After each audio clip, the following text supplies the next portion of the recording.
지금 당장 여러분의 대출 실행일과 만기일부터 확인하세요. 시간이 정말 없습니다.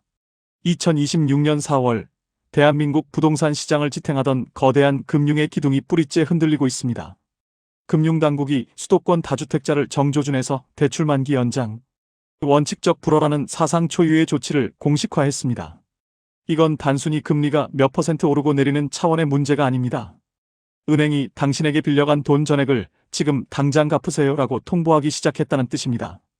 연장이 안 된다는 건 곧 당신의 집이 경매 시장의 차가운 바닥으로 내팽개쳐질 날이 머지않았음을 의미합니다. 우리는 그동안 너무나 당연하게 대출은 연장되는 것이라고 믿어왔습니다. 이자만 제때 내면 집값이 오를 때까지 어떻게든 버틸 수 있을 거라 생각했죠. 하지만 정부는 이제 그 버티기 전략을 물리적으로 차단하기로 했습니다. 이번 조치의 메시지는 명확합니다. 집 팔아서 빚 갚으라는 것입니다. 정부는 가계부채라는 시한폭탄의 선을 강제로 자르기 위해 다주택자의 숨통을 조이고 있습니다. 수도권의 아파트 2채 이상을 보유한 분들은 이제 금융 시스템의 보호를 받는 고객이 아니라 시장에서 퇴출당해야 할 정리 대상으로 규정되었습니다. 가장 무서운 건 이번 규제의 정밀 타격 방식입니다. 1금융권 시중은행은 이미 가계대출 총량 관리라는 명목하에 만기 연장 심사를 극도로 강화했습니다. 더 큰 문제는 2금융권입니다. 시중은행에서 밀려나 농협, 신협, 새마을금고로 피신했던 수많은 대출자가 이번 규제의 1순위 타겟입니다. 금융감독원은 이미 이들 기관의 대출 증가율을 사실상 제로에 묶어버렸습니다. 은행 창구 직원이 웃으며 연장 서류를 내밀던 시대는 끝났습니다. 이제 그들은 여러분의 소득 증빙과 DSR 비율을 현미경처럼 들여다보며 연장 거절 도장을 찍을 준비를 마쳤습니다. 이게 남의 일처럼 들리시나요? 나는 1주택자니까 괜찮겠지라고 안심하는 순간 여러분의 자산도 함께 무너집니다. 부동산 시장은 하나로 연결되어 있습니다. 대출 상환 압박을 견디지 못한 다주택자들이 수도권의 알짜 매물들을 급매로 던지기 시작하면 그 가격 하락의 파도는 순식간에 전국을 덮칩니다. 내 집값이 떨어지는데 은행은 오히려 대출금 일부 상환을 요구하고 소득은 그대로인데 DSR 규제는 더 엄격해집니다. 결국 새로 이사가고 싶어도 갈아타기조차 불가능한 자산의 감옥에 갇히게 되는 것입니다. 이것이 2026년 하반기 우리 모두가 마주할 잔인한 현실의 민낯입니다. 정부는 이미 시나리오를 완성했습니다. 4월 1일부터 시행되는 가계부채 점검 회의의 핵심은 수도권 아파트 약 1만 가구 이상의 매물을 시장으로 강제 인출하는 것입니다. 여러분의 대출 만기가 6개월 혹은 1년 남았다고 방심하지 마세요. 은행은 만기 3개월 전부터 이미 여러분의 신용점수와 자산 현황을 바탕으로 연장 여부를 내부적으로 결정합니다. 만약 최근에 추가 대출을 받았거나 신용대출이 섞여 있다면 은행은 지체 없이 전액 상환 혹은 감당 못할 수준의 가산금리를 들이밀 것입니다. 지금 이 상황에서 조금만 버티면 오르겠지라는 막연한 기대는 자산을 파괴하는 가장 확실한 독약입니다. 시장은 차갑습니다. 정부의 칼날은 예리합니다. 이제는 자산을 불리는 재테크의 시대가 아니라 내 금고를 통째로 털어가려는 압박으로부터 생존해야 하는 시대입니다. 피땀 흘려 마련한 그 집이 은행의 소유로 넘어가는 것을 막으려면 지금 당장 감상적인 기대를 버리고 냉혹한 수치와 데이터 앞에 서야 합니다. 대출 연장이 거부되었을 때 여러분에게 남은 카드는 무엇입니까?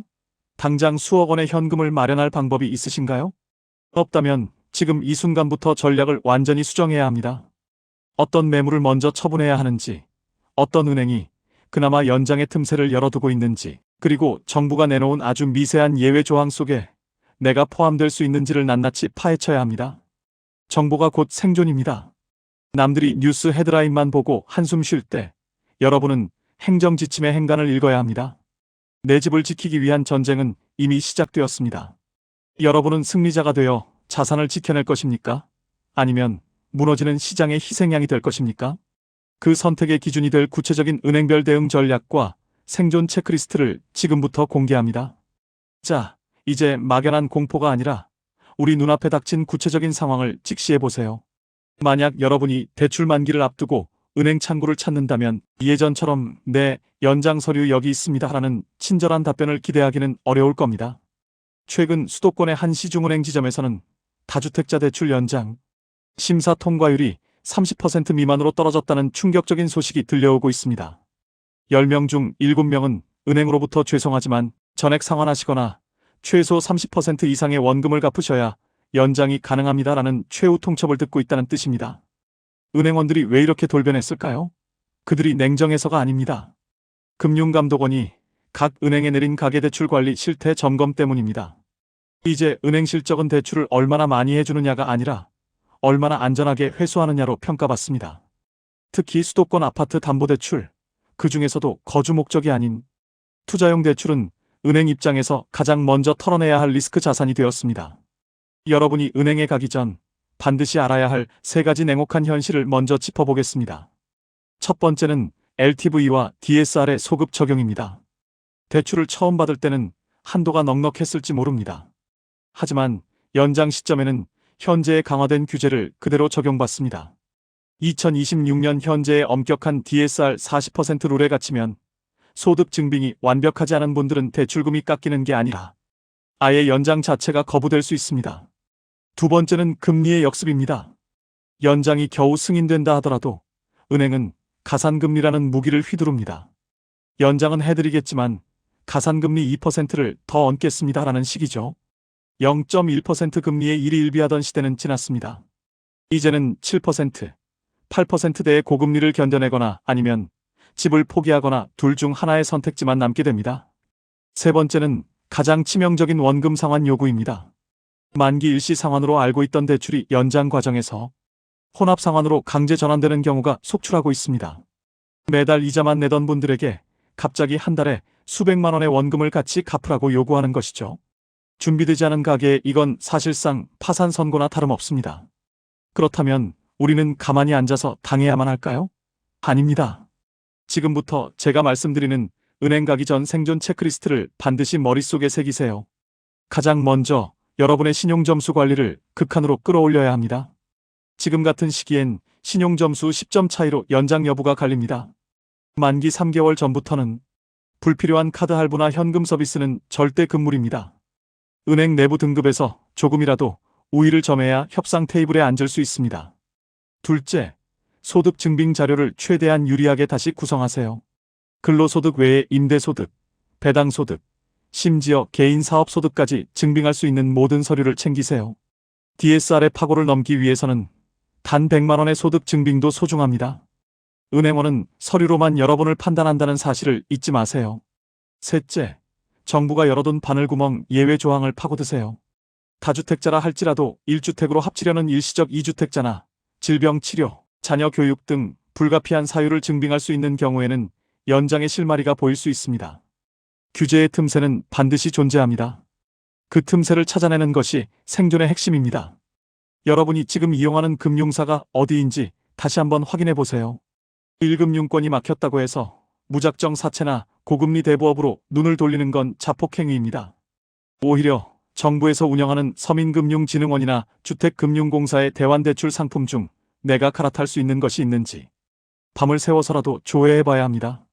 지금 우리에게 필요한 건 어떻게든 되겠지라는 낙관론이 아니라 최악의 상황에서도 내 집을 지키겠다는 냉철한 전략입니다. 은행이 여러분을 고객이 아닌 채무자로 보기 시작했다면 여러분도 은행을 협상의 대상으로 냉정하게 대해야 합니다. 대출 연장이 실제로 거부되었을 때 경매로 넘어가기 전 실행할 수 있는 최후의 자산 방어 전략과 금매물 시장에서 내 자산 가치를 보존하며 빠져나오는 법을 심층적으로 다루겠습니다. 그리고 2026년 하반기 이 폭풍이 지나간 뒤 누가 다시 기회를 잡게 될지 그 시나리오까지 공개하겠습니다. 절대 눈을 떼지 마세요. 여러분의 금고를 지키는 법, 이제 시작입니다. 이제 우리는 가장 냉혹한 질문 앞에 서야 합니다. 만약 은행이 끝내 연장 불허를 통보한다면 여러분은 당장 내일 무엇을 하시겠습니까? 길바닥으로 나앉거나 소중한 집이 경매 딱지가 붙는 걸 지켜만 보실 건가요? 절대 안 됩니다. 지금부터 제가 말씀드리는 최후의 자산 방어 3단계 전략을 머릿속에 강제로 집어넣으세요. 이건 여러분의 금고를 지키는 마지막 방어선입니다. 첫 번째 단계는 자산의 우선순위 재배치입니다. 여러분이 가진 모든 자산을 테이블 위에 올려놓으세요. 수도권 아파트, 지방 빌라, 주식, 코인, 심지어 예금까지요. 지금은 모든 걸 지키려다 모든 걸 잃는 전멸의 시기입니다. 대출 연장이 막혔다면 가장 가망 없는 자산부터 과감하게 쳐내야 합니다. 이른바 못난이 매물을 금매로라도 정리해서 그 현금으로 핵심 자산의 대출 원금을 일부 상환하세요. 은행은 원금의 1020%만 상환해도 태도가 바뀝니다. 전액 상환이 일부 연장으로 바뀌는 기적은 여러분의 과단성 있는 결단에서 나옵니다. 두 번째 단계는 대환대출의 틈새 시장 공략입니다. 주거래 은행이 문을 닫았다고 포기하지 마세요. 정부가 가계부채를 조이고는 있지만 서민 실수요자를 위한 특례 대환, 상품이나 채무 조정 프로그램의 문은 아주 미세하게 열려 있습니다. 특히 2026년 하반기에 출시될 예정인 안심전환대출의 변형 모델이나 신용회복위원회의 프리워크아웃 제도를 확인하세요. 연체가 시작되기 전, 즉 직전 단계에서 신청하는 채무 조정은 여러분의 신용점수를 지키면서 만기를 강제로 늘릴 수 있는 유일한 법적 무기입니다. 세 번째 단계는 경매전 자율 매각 프라이버 세일 전략입니다. 만약 도저히 대출을 감당할 수 없다면 경매로 넘어가기 전에 스스로 매각해야 합니다. 경매는 낙찰가가 시세의 70에서 80% 수준으로 떨어지는 자산의 학살 현장입니다. 하지만 은행에 내가 3개월 안에 자율적으로 매각해서 빚을 갚겠다는 확약서를 쓰고 시간을 벌면 최소한 제값에 가까운 금액으로 자산을 정리할 수 있습니다. 경매 개시 결정 기입 등기가 올라가기 전 단 한 달의 시간이 여러분의 수억 원을 지켜줄 수 있다는 사실을 명심하세요. 자, 이제 고통스러운 이야기를 잠시 멈추고 그 너머를 봅시다. 2026년에 이 잔인한 대출 중단 사태가 영원할까요? 절대 그렇지 않습니다. 금융의 역사는 반복됩니다. 지금은 유동성을 회수하며 거품을 터뜨리는 과정이지만 이 폭풍이 지나가고 나면 반드시 부의 재편이 일어납니다. 대출 연장 거부를 견디지 못한 매물들이 시장에 쏟아지고 가격이 바닥을 칠 때 현금을 쥐고 살아남은 자들은 다시 한번 도약의 기회를 잡게 될 겁니다. 지금 여러분이 대출 서류와 씨름하며 밤잠을 설치는 이유는 단순히 집을 지키기 위해서가 아닙니다. 이 위기를 견뎌내고 다음 상승장에서 승자가 되기 위한 생존 훈련을 하고 계신 겁니다. 위기는 위험과 기회의 합쳐진 말이다라는 뻔한 위로를 하려는 게 아닙니다. 실제로 2008년 금융위기 때도 1997년 IMF 때도 은행의 압박을 견디고 자산을 재구조화했던 사람들은 10년 뒤 대한민국 부의 지도를 새로 그렸습니다. 마지막으로 당부드립니다. 절대 혼자 고민하지 마세요. 은행 창구 직원의 말 한마디에 일희일비하지 말고 전문가를 찾아가 상담하고 정부의 정책 뉴스레터를 매일 확인하세요.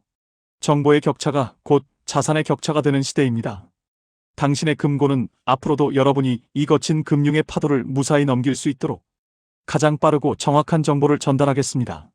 오늘 우리가 나눈 이야기가 여러분에게 단순한 정보가 아닌 실질적인 방패가 되었기를 바랍니다. 지금 당장 여러분의 대출 약정서를 꺼내서 만기 날짜를 확인하세요. 그리고 내일 아침 은행에 전화해서 물어보세요.